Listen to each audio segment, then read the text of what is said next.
hacer en la casa de la montaña. No sé, cuando llegué allá me dijeron que esperara en uno de los vehículos que íbamos a hacer un movimiento. Par contre, les motifs aussi dans la machine pour débuter, tant là nous pas faire mouvement.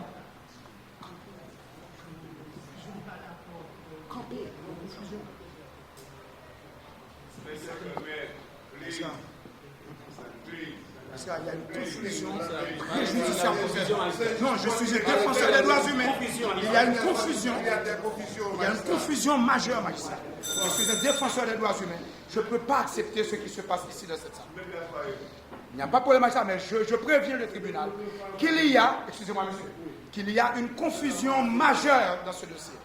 Parce que je comprends, la traductrice fait son travail, mais ce que le monsieur dit en espagnol crée une confusion. Il a parlé d'une maison qui se trouve derrière le commissariat de police. Alors que je ne veux pas que le tribunal comprenne qu'il s'agisse de la maison du président. Je ne suis pas leur avocat, mais c'est important. Non, mais la traduction doit être fidèle à son idée. Je sais que ce sont des étrangers, mais en tant que défenseur des droits humains, je ne peux pas accepter... Non, commissaire, non, magistrat, vous devez prendre ça au sérieux.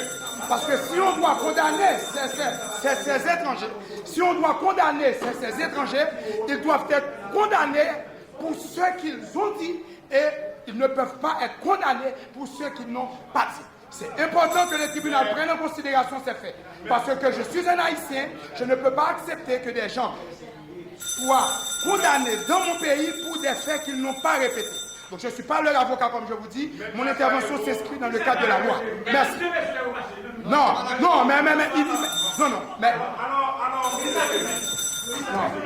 ces déclarations doivent être reproduites fidèlement.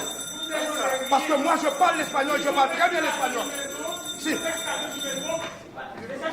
Je parle l'espagnol et je parle très bien l'espagnol. Ok? C'est vraiment important ce qui se passe. Non. Nous avons un tribunal, nous devons respecter les droits de ces étrangers. Seulement ça.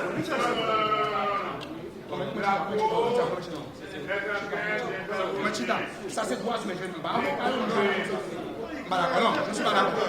Je ne suis pas d'accord, magistrat. Si vous estimez que la Cour... Non, pas vous, magistrat, pas vous.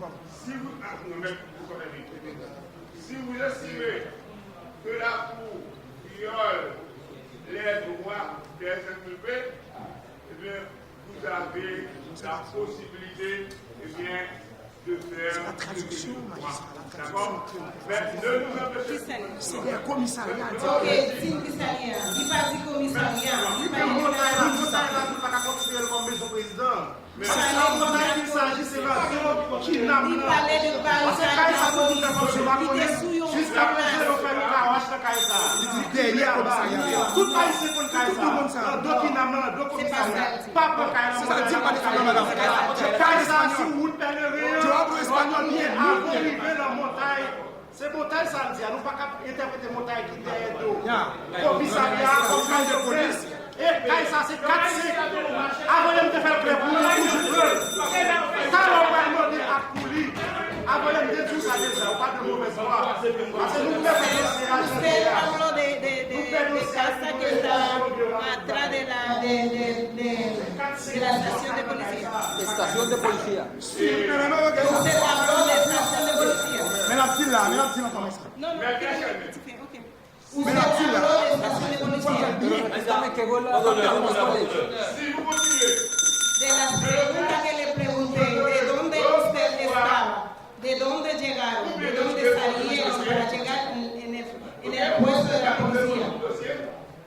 A la estación de policía donde estaban los carros atravesados en el parque. Exactamente. En la estación de la policía donde estaban los carros atravesados. C'est la station côté policier, côté qui était une machine, qui était en coin. C'est exactement ça.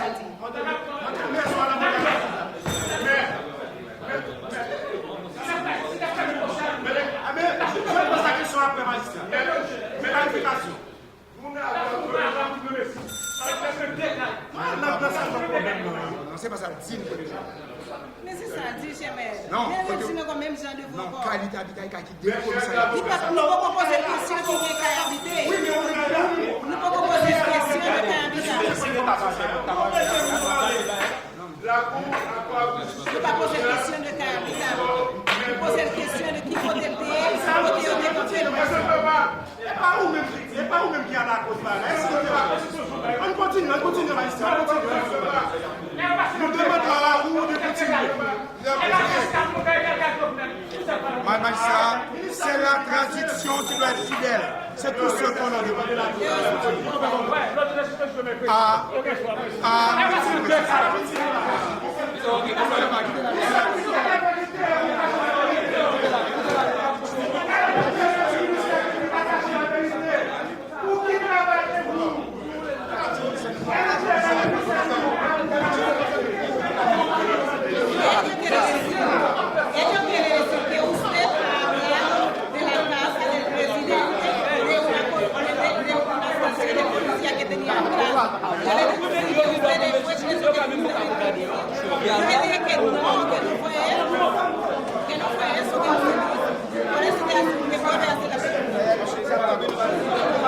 Yo he hablado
Magistrat, je conseille à la Cour européenne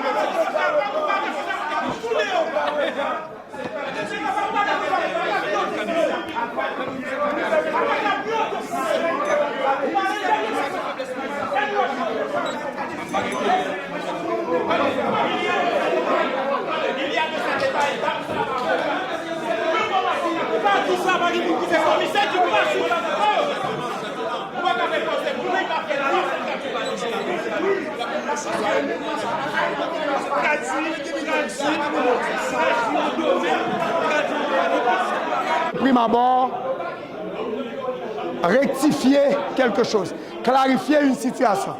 OK? La situation est que il y a un président qui a été assassiné. Ce président doit trouver justice. Sa famille doit trouver justice. Mais cette justice doit être une justice équitable, une justice propre, une justice pour répéter le pléonasme, une justice juste. Nous sommes très satisfaits de la manière dont les honorables magistrats, le ministère public mènent le débat. Je n'ai aucun problème là-dessus. Mon intervention, c'était en ma qualité de citoyen haïtien, en ma qualité de défenseur des droits humains. Je suis en train de vivre une situation. Ces Colombiens sont préoccupés par la traduction, ou du moins par leurs idées qui sont un peu mal interprétées. Et moi, personnellement, je parle l'espagnol, je comprends l'espagnol. Je sais que la traductrice fait de son mieux pour traduire la pensée de ces Colombiens, mais je pense qu'elle doit être secondée par quelqu'un d'autre, parce qu'il y a une chaleur suffocante ici. Nous sommes tous fatigués, c'est la sueur, tout et tout, mais ces gens ont le droit de se faire représenter de la meilleure façon que soit. leurs avocats ont soulevé des points, à mon avis, qui sont des points cruciaux. Nous avons besoin d'un traducteur juridique. La dame traduit bien, mais il y a une différence entre traduire des idées générales et traduire des faits juridiques. Je vais vous donner un exemple. Le monsieur a dit tout à l'heure motivo. Motivo, quand on regarde ça, on a tendance à traduire ça par motif. Mais généralement, ça peut être l'intention, dépendamment du sens de la phrase. Ça peut être motivation pour faire quelque chose. Ça peut être également la raison qui pourrait être à la base de telle ou telle action. Mais ce sont des faits que si quelqu'un n'a pas une connaissance de l'espagnol juridique, la personne peut ne pas utiliser le vrai mot. Or, si moi, je dis raison, intention, etc., et si par hasard, quelqu'un d'autre traduit le mot par quelque chose d'autre, eh bien, le juge peut se baser sur ce mot-là, sur cette traduction-là, pour renvoyer ou bien pour confirmer l'ordonnance du premier juge. C'est exactement ce que nous voulons éviter. Au moins, il doit y avoir au moins 2 traducteurs dans la salle, parce que quand il fait très très chaud, il faut qu'il y ait au moins 2 personnes. La dame traduit bien, mais elle doit être secondée par quelqu'un d'autre pour nous assurer que ces gens-là, s'ils doivent être condamnés comme des étrangers, qu'ils le soient de la manière la plus juste que possible. Et je répète pour vous, je ne suis pas leur avocat. Celui qui parle là, c'est l'être humain. Celui qui parle là, c'est le défenseur des droits humains. Que l'humain soit un étranger ou un national. C'était le point que je voulais faire passer et j'espère que le ministère de la Justice prendra en considération ces faits et enverra au moins 2 traducteurs ici. Quand la dame est fatiguée, quelqu'un d'autre va la remplacer, juste pour nous assurer que la représentation, la traduction est fidèle à l'idée de ces étrangers dont j'ignore leur provenance et je ne peux pas affirmer s'ils ont assassiné ou s'ils n'ont pas assassiné le président. C'est la justice qui va dire son mot là-dedans, tout comme moi je défends 2 autres personnes, mais mon intervention c'était juste pour faire la remarque au ministère public et aux 3 magistrats qui sont ici. Les juges ont ordonné une suspension d'audience. Je suis persuadé que l'audience va être reprise et que nous aurons la sérénité qu'il faut pour que l'audience puisse être poursuivie. Merci beaucoup.